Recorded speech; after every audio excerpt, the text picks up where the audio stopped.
누가 들나귀를 놓아 자유롭게 하였느냐? 누가 빠른 나귀에 매인 것을 풀었느냐? 내가 들을 그것의 집으로 소금의 땅을 그것이 사는 처소로 삼았느니라. 들나귀는 성읍에서 짖거리는 소리를 비웃나니 나귀 치는 사람이 지르는 소리는 그거 내게 들리지 아니하며 초장 언덕으로 두루다니며 여러 가지 푸른 풀을 찾느니라. 들소가 어찌 기꺼이 너를 위하여 일하겠으며 내 외양간에 머물겠느냐? 내가 능히 줄로 매어 들소가 이랑을 갈게 하겠느냐? 그것이 어찌 골짜기에서 너를 따라 썰애를 끌겠느냐? 그것이 힘이 세다고 내가 그것을 의지하겠느냐? 내 수고를 그것에게 맡기겠느냐?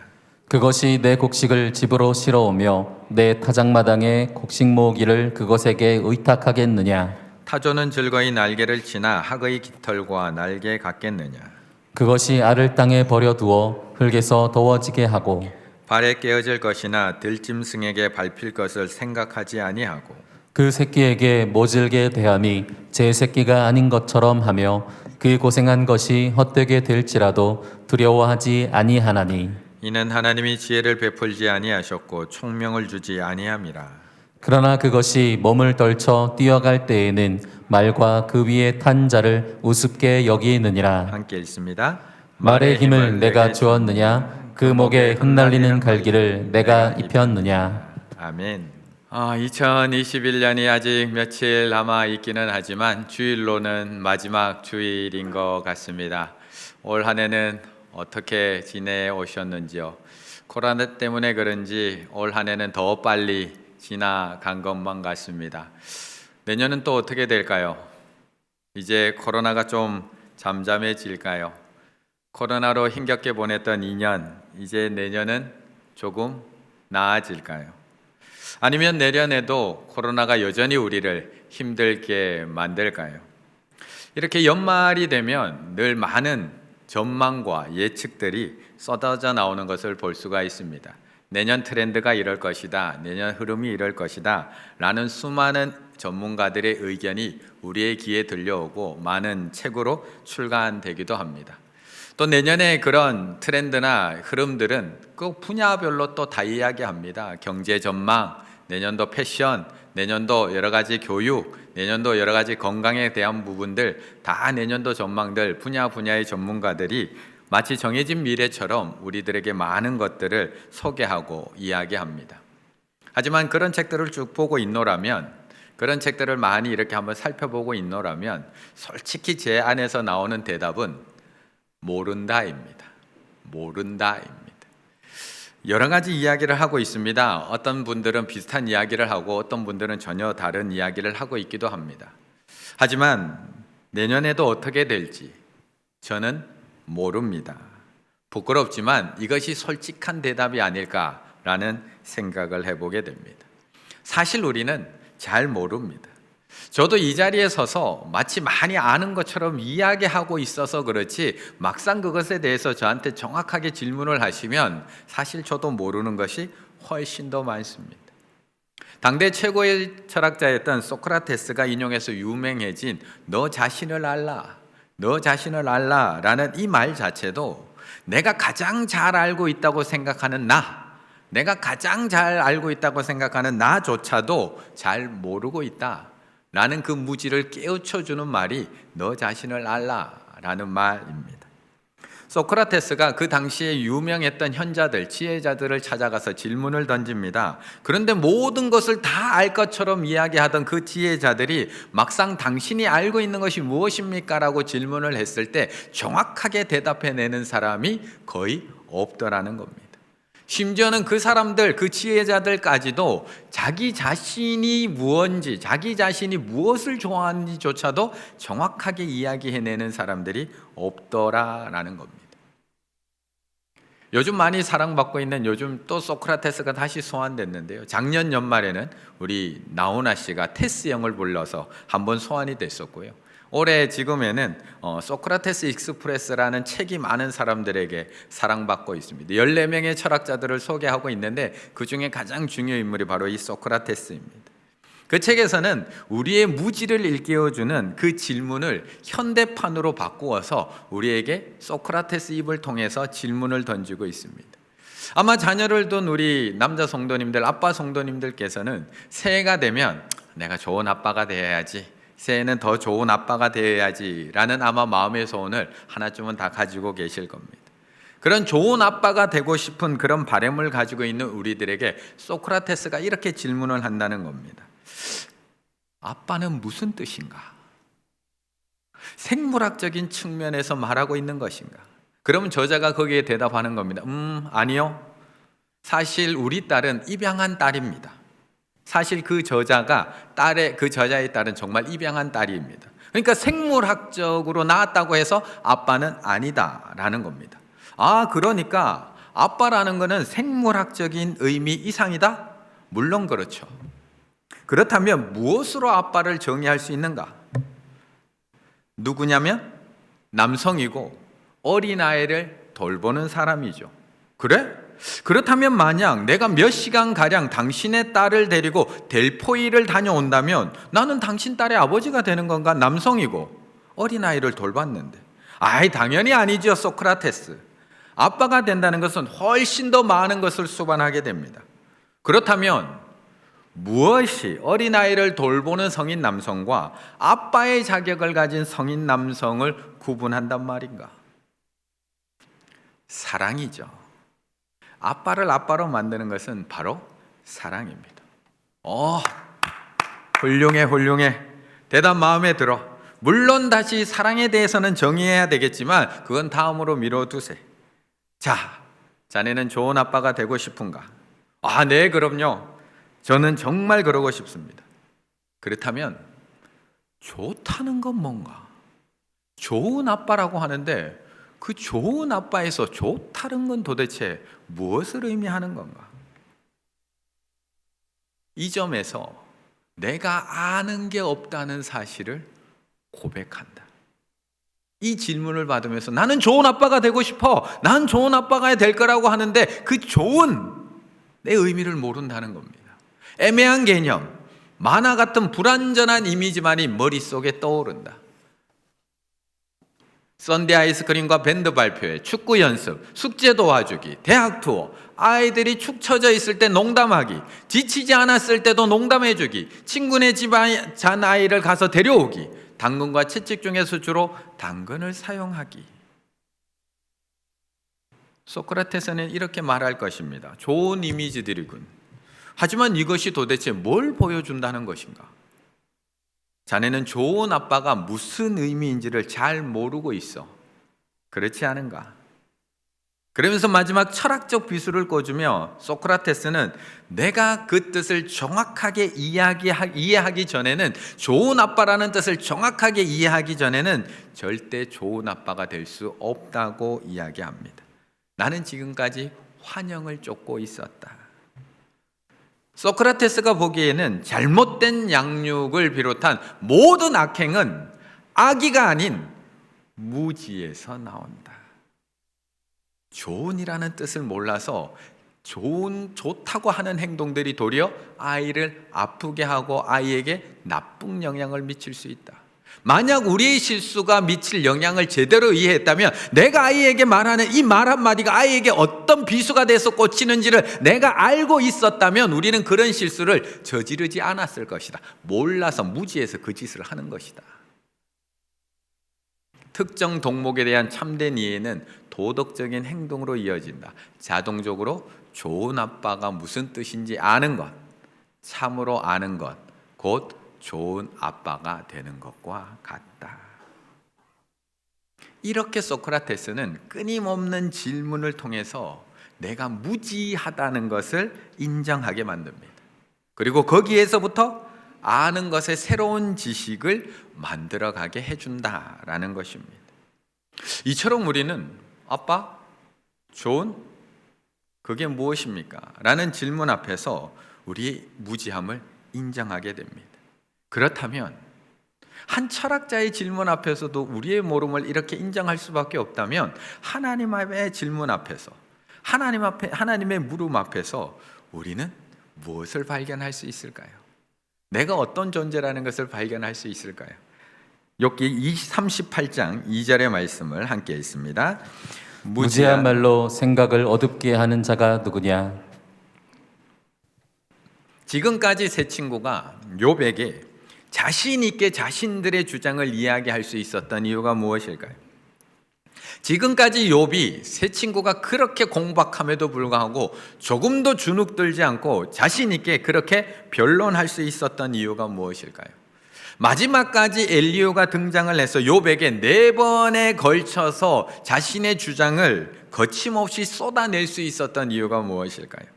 오늘도 우리가 우리 가족에게 아니면 교우에게 누군가에게 비수와 같은 말을 아무 거리낌 없이 막 쏟아낼 수 있었던 이유가 무엇일까요? 내가 맞다라는 확신? 아니요, 어쩌면 무지 때문일지도 모릅니다. 그 말이 얼마나 상대를 아프게 하는지를 몰라서 하는 무지 때문일지도 모릅니다. 내 생각이 맞다, 내 경험이 맞다, 내 말이 맞다. 무지는 지식보다 더 확신을 가지게 한다라는 말이 있는 것처럼 내가 알고 있는 것만이 진리이기 때문에 다른 사람의 의견은 듣지도 믿지도 따르지도 않습니다. 그리고 끝까지 자신의 의견만을 진리라고 주장하며 강요하게 됩니다. 그래서 하나님께서는 38장에서부터 욥에게 말씀을 시작하십니다. 그런데 그 시작이 어떻게 시작이 되느냐? 그때에 여호와께서 폭풍 후 가운데서 욥에게 말씀하여 이르시되, 이제 말하기 시작하십니다. 그런데 그 첫 번째 말이 무지한 말로 생각을 어둡게 하는 자가 누구냐? 네 말이 지금까지 얼마나 무지했는지 넌 모르지? 라고 던지며 시작을 합니다. 그러면서 그 고난 가운데 있는 욥을 향해서 따뜻한 위로의 말 한마디를 해주시는 것이 아니라 4절부터 끊임없는 질문을 쏟아내기 시작을 합니다. 4절, 내가 땅에 기초를 놓을 때 도대체 너는 어디 있었느냐? 8절, 바다가 그 모태에서 터져 나올 때 하나님께서 물을 한 곳에 모으고 바다와 땅을 갈라 놓으실 때 그것을 그 물을 가둔 자가 누구냐? 창조 때 일어난 일에 대해서 아는 것이 있느냐? 그때 넌 도대체 어디 있었느냐? 라고 욥에게 질문합니다. 하나님의 질문은 여기서 멈추지 않습니다. 자연 세계에서 우주 만물로 하나님의 시각은 넓어집니다. 내가 한 번이라도, 너희가 한 번이라도 아침을 명령을 해서 동을 트게 한 적이 있느냐? 이 질문에 스스로 한번 대답해 보셨으면 좋겠습니다. 계속 질문이 이어질 건데 한번 대답해 보셨으면 좋겠습니다. 바다의 샘, 저 깊은 바닷속에 들어가 본 적이 있느냐? 빛이 어디서 오고 어둠이 어디로 가는지 너희는 알고 있느냐? 일할 때 들어간 냉동창고 말고 눈창고에 들어가 본 적이 있느냐? 곡식창고 말고 우박창고에 들어가 본 적이 있느냐? 번개가 흩어지는 곳, 동풍이 흩어지는 곳을 알고 있느냐? 누가 폭우의 길을 내는지 알고 있느냐? 천둥의 길을 누가 만들고 있는지 너는 아느냐? 아무도 없는 사막에 비를 내리고 메마른 땅에 물을 대고 그곳에 싹을 돋게 하는 이가 누구인지 너희는 알고 있느냐? 얼음과 서리는 어디서 왔느냐? 별무리를 계절에 따라 이끌고 갈 수 있느냐? 구름과 물과 번개를 다스릴 수 있느냐? 질문을 받기 전에는 다 아는 것 같습니다.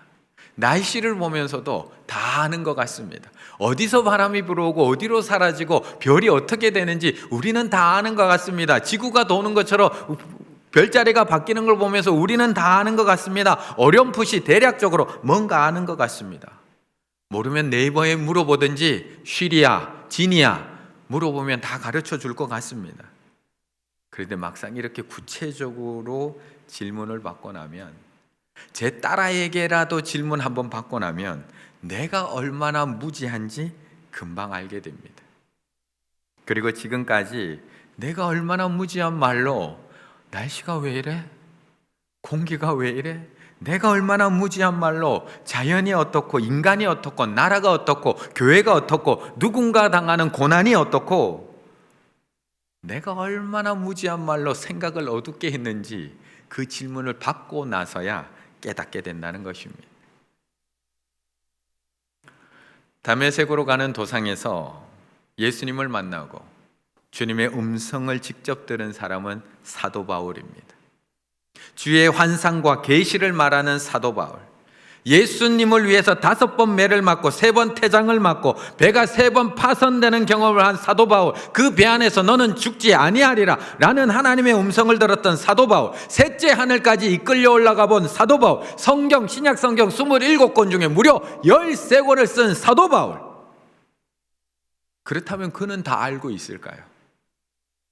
성경 중에 13권을 쓴, 신약 성경 중에 절반을 쓴 사도 바울은 다 알고 있을까?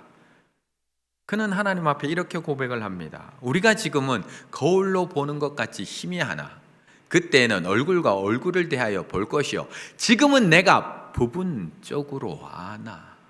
지금은 내가 다 아는 것이 아니라 부분적으로 아나. 그때는 주께서 나를 아신 것 같이 내가 온전히 알리라. 저 경험을 한 사도 바울도 나는 모릅니다 고백합니다. 우리는 하나님의 질문 앞에 나의 무지를 깨달을 수밖에 없습니다. 그리고 이어지는 하나님의 질문 앞에 나의 한없는 무능함을 고백할 수밖에 없게 되는 겁니다. 바로 그때, 나의 무지와 무능을 고백하게 되는 바로 그때 우리는 하나님이 어떤 분인지를 정확하게 볼 수 있게 됩니다. 5절의 말씀 함께 있습니다. 5절입니다. 누가 들나귀를 놓아 자유롭게 하였느냐? 누가 빠른 나귀에 매인 것을 풀었느냐? 아멘. 앞에 있는 38장은 하나님께서 우리에게 망원경을 손에 쥐어주고 하나님의 역사를 한번 봐 라고 하면서 천지 만물과 우주 만물을 보게 하셨습니다. 그러면서 너는 그때 어디 있었느냐? 너는 아느냐? 너는 무엇을 했느냐? 우리의 무지와 무능함을 깨닫게 하셨습니다. 그래서 39장으로 넘어오면서 하나님께서는 우리의 손에서 망원경을 빼앗으시고 현미경을 손에 딱 쥐어주시더니 이제는 세계 만물을 보라는 게 아니라 우리 속에 있는 자연을 들여다보라고 말씀하십니다. 지금까지는 넓은 광활한 우주를 보라고 얘기하신 하나님께서는 이제는 우리 주변에 있는 동물들, 짐승들을 가만히 들여다보라고 얘기합니다. 그러면서 질문합니다. 누가 계속해서 또 질문을 쏟아내십니다. 누가 들나귀를 놓아 자유롭게 하였느냐? 누가 빠른 나귀에 매인 것을 풀었느냐? 지금까지는 우리의 무지와 무능을 깨닫게 하셨다면 지금부터는 누가 했는지에 대해서 고백하라고 질문을 던지고 있습니다. 동물들에 관한 이야기는 38장 39절부터 시작이 됩니다. 내가 사자를 위하여 먹이를 사냥하겠느냐? 젊은 사자의 식욕을 채우겠느냐? 누가 사자의 식욕을 채워줄 수 있겠느냐라고 질문을 시작합니다. 그리고 누가 까마귀와 그 새끼의 먹이를 마련해 주겠느냐? 누가 삼년소와 암사슴의 새끼 낳는 것을 알고 있겠느냐? 누가 들나귀를 놓아줘서 자유롭게 하고 누가 너희가 길들이지 못하는 들소를 누가 다룰 수 있겠느냐? 누가 타조처럼 아무 생각 없이 살아가는 미련한 새들로 하여금 살아갈 수 있게 했겠느냐? 누가 말에게 강한 힘을 주고 누가 말에게 그 화려한 말갈기를 주고 누가 말을 메뚜기처럼 뛰게 만들었느냐? 누가 매를 하늘을 휘휘 날아다니게 만들고 누가 독수리에게 높은 보금자리, 높은 곳의 보금자리를 만들게 하였느냐? 무려 10종의 짐승들을 열거해 놓으시고 질문을 던지시면서 우리로 하여금 고백하게 합니다. 제가 한 건 아무것도 없습니다. 다 하나님이 하셨습니다. 제가 할 수 있는 것은 단 하나도 없었습니다. 다 하나님만이 하실 수 있습니다. 이거 고백하게 하고 계시는 겁니다. 우리는 광활한 천지 만물과 저 우주를 바라볼 때만 하나님의 위대하심을 볼 수 있는 것이 아니라 문을 열고 나가면 저 교회 마당에 있는 낙엽 다 떨어진 나무 한 그루를 보면서도 하나님의 능력과 하나님의 섭리를 느낄 수 있다는 것입니다. 우리가 바빠서 그냥 지나쳐 볼 뿐이지 볼품없이 바라볼 뿐이지 저 나무 한 그루 안에도 하나님의 일하심과 하나님의 섭리는 여전히 우리에게 말하고 있다는 겁니다. 우리는 로렌스 형제라는 이름을 듣게 되면 부엌에서 요리하고 설거지하면서 다른 사람을 섬겼던 사람, 그의 일상 속에서 하나님을 만났던, 일상 속에서 하나님의 임재를 경험했던 사람으로 기억을 합니다. 그런데 이 로렌스 형제가 가장 먼저 하나님을 향한 뜨거운 사랑을 경험한 것은 낙엽진 한 그루의 나무를 볼 때였습니다. 그는 18살 때 회심을 하고 그의 겨울에 한 낙엽진 나무를 봅니다. 그리고 그 나무를 보면서 이렇게 고백을 합니다. 그해 겨울, 나는 낙엽진 나무를 보면서 조금만 있으면 잎이 새로 나고 꽃이 피고 열매도 맺힐 것이라고 생각을 했습니다. 마치 죽은 것과 같은 나무를 보면서 이제 조금 있으면 잎이 나고 꽃이 피고 열매도 맺히겠지. 이것을 통해서 하나님의 능력과 섭리를 명확하게 깨닫게 되었고, 죽은 것도 살려내시는 하나님의 섭리를 명확하게 깨닫게 되었고, 그 깨달음은 그 이래로 내 영혼을 떠나지 않고 있습니다. 나를 사로잡았던 그날의 깨달음은 세상으로부터 나를 완전히 자유하게 했고, 내 안에 하나님을 향한 아주 뜨거운 사랑을 불붙였습니다. 그 사랑이 얼마나 뜨거웠던지 그날 이후 40여 년간 이어진 사랑이 그때보다 더 뜨거워졌는지 알 수 없을 정도입니다. 낙엽진 나무를 보면서 이제 조금 있으면 마치 죽은 것과 같은 이런 나무인데 조금만 더 있으면 이제 잎이 나겠지, 꽃이 피겠지, 열매가 맺히겠지 라는 것을 생각하며, 이것이 하나님의 능력이고 이것이 하나님의 섭리이구나, 마치 죽은 것과 같은 이것들도 살려내시는 것이 바로 하나님의 사랑, 하나님의 능력이구나. 로마서 1장 20절에서는 그래서 우리에게 분명하게 말씀을 해주고 있는 겁니다. 창세로부터 그의 보이지 아니하는 것들, 곧 그의 영원하신 능력과 신성이 그가 만드신 만물에 분명히 보여 알려졌나니, 그 나무 한 그루 안에서도 하나님의 능력과 신성을 우리에게 보여주고 있다는 겁니다. 그러므로 그들이 핑계하지 못할지니라. 하나님께서는 오늘 욥에게 자연에 대한 질문을 통해서 보게 하고 계신 겁니다. 먼저 우리의 무지와 무능을 깨닫게 하신 후에 저 자연 속에 살아가고 있는 들짐승들을 보여주며 누가 저들을 먹이고 누가 저들을 입히고 누가 저들을 돌보고 계시는지를 보게 하고 계십니다. 마치 우리가 자연을 지키고 마치 우리가 동물을 보호하고 살아가는 것 같고 마치 우리가 죽어가는 지구를 살릴 것처럼 큰 소리치고 있지만, 오늘도 죽어가는 듯한 저 나무를 다시 살아나게 하시며, 오늘도 사자와 까마귀에게 먹을 것을 갖다 주시며 누대를 이동하게 하시고 말을 달리게 하시고 새를 날게 하시는 전능하신 하나님, 그분이 바로 하나님임을 고백하게 하고 있는 것입니다. 그렇다면 그 전능하신 하나님, 그 전지전능하신 하나님께서 우리는 어떻게 하실까요? 우리는 어떻게 하실까?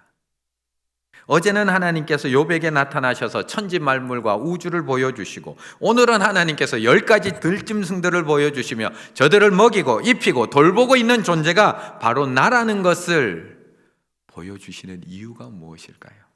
왜 한 해를 마무리하고 있는 우리들에게 이 욥기를 통해서 세상 만물과 저 들짐승, 낙엽 다 떨어진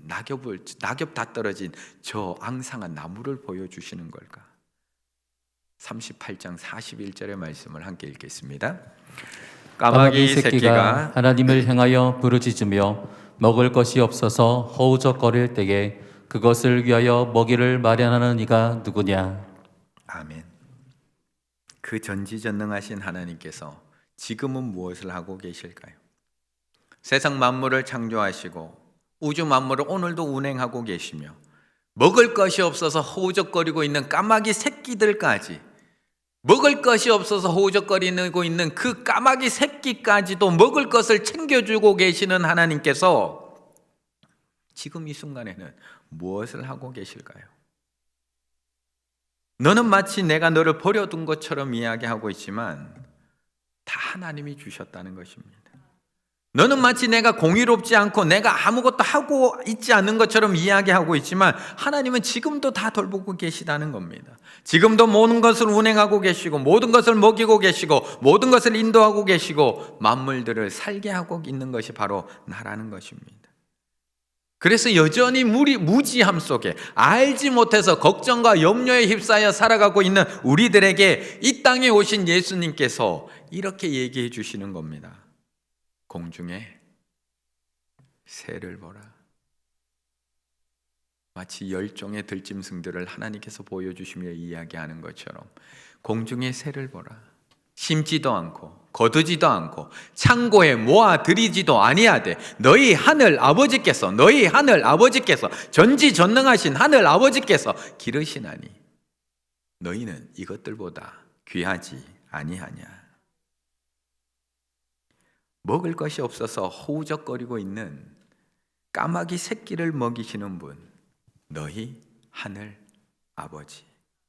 산염소, 암사슴 새끼 낳는 것을 돌보고 계시는 분, 들나귀, 들소가 자연 속에서 저렇게 살아갈 수 있도록 만들어주시는 분, 지혜라고는 단 1도 찾아볼 수 없는 타조가 저렇게 빨리 뛰며 살아갈 수 있게 만들어주시는 분, 하늘 아버지. 말에게 힘을 주시는 분, 매와 독수리가 심지도 않고 거두지도 않고 창고에 모아 들이지도 아니하였지만 저렇게 높은 곳에서 살아갈 수 있게 해주시는 분, 너희 하늘 아버지. 전지전능하신 하늘 아버지가 이 모든 것을 그렇게 섭리하고 계시다는 것을 말씀하고 있는 겁니다. 그런데 예수님의 이야기, 예수님의 말씀은 여기서 끝나지가 않습니다. 이렇게 이어집니다. 오늘 있다가 내일 아궁이에 던져지는 들풀도 하나님이 이렇게 먹이시고 이렇게 입히시고 이렇게 돌보시거든. 하물며 너희일까 보냐. 믿음이 작은 자들아. 너희가 악한 자라도 좋은 것으로 자식에게 줄 줄 알거든. 하물며 하늘에 계신 너희 아버지께서 구하는 자에게 좋은 것으로 주시지 않겠느냐. 오늘 하나님께서는 질문을 통해서 욥의 무지함과 무능함을 깨닫게 하십니다. 지금까지 욥이 해왔던 말들이 얼마나 몰라서 했던 말인지를 깨닫게 하고 계십니다. 그리고 전지전능하신 하나님께서 천지 만물을 어떻게 운행하고 계시며 우리는 신경도 쓰지 않는 저 들짐승들, 저 아궁이에 던져지는 들풀 하나까지도 어떻게 돌보고 계시는지를 알게 하고 계십니다. 그리고 우리에게 이렇게 말씀하시는 겁니다. 하물며 너희일까 보냐. 하물며 너희일까 보냐. 믿음이 작은 자들아. 하물며 그도 그럴 것이 더욱이. 앞에 사실이 그러하다면 뒤에 사실은 말할 것도 없다. 앞에 들짐승을 돌보고 있는 것이 확실하다면 뒤에는 말할 것도 없다. 공중의 새를 돌보고 있는 것이 확실하다면 너희일까 보냐. 두말할 것도 없다. 하물며. 내년 전망 그리 밝지 않습니다. 내년에도 모든 것 그렇게 확 좋아질 것 같지 않습니다. 내년에도 모든 것이 제자리 쉽게 찾아질 것 같지 않습니다. 하지만 단 하나, 내년에도 하나님의 하물며 사랑은 여전히 우리를 이끌어 가실 것입니다. 풀꽃이라는 시를 썼던 나태주 시인이 쓴 하물며라는 시가 있습니다. 이제 나이가 들어서 그런지 이렇게 시를 썼더라고요. 나에겐 시간이 많지 않다. 세상에 내가 남아 있을 날이 그리 많지 않다는 말이다. 그래도 사람들이 나에게 시간을 달라 그러면 서슴없이 준다. 하물며 너에게 서랴. 하물며 너에게 서랴. 내가 나에게 시간을 달라면 언제든지 아낌없이 주리라. 나의 시간보다 내가 나에겐 더 소중한 사람이니까. 나에겐 더 소중한 사람이니까 하물며 너에게 못 주겠냐. 이번 한 주간 저 파란 하늘을 바라보실 때마다 하나님의 하물며 사랑을 느끼셨으면 좋겠습니다. 하늘을 바라보시며 하물며 너희일까 보냐. 차가운 공기 속에서도 잘 버티고 서 있는 저 나무를 볼 때마다 하물며 너희일까 보냐. 추운 겨울 길가에 남아있는 들푼 할포기를 보면서도 동네에서 지나가는 예쁜 강아지 한 마리를 보면서도 하물며 너희일까 보냐. 밖은 너무 춥지만 내 아파트 베란다에 가지런히 놓여있는 화분들을 바라보면서도 하물며 너희일까 보냐. 내가 저 나무도 다시 살게 하는데 하물며 너희일까 보냐. 내가 저 새들도 다시 날아가게 하는데 하물며 너희일까 보냐. 내가 저 꽃들도 다시 피어나게 하는데 이 추운 겨울 지나고 나면 내가 저 동물들도 다시 일어나 달려가게 하는데 하물며 너희일까 보냐. 그 하나님의 하물며 사랑을 붙들고 남은 한 해를 은혜 가운데 잘 마무리하시고 새 그 하나님의 하물며 사랑을 붙들고 다시 힘차게 달려가실 수 있는 우리 충일의 가족들 다 되시기를 간절히 바라겠습니다.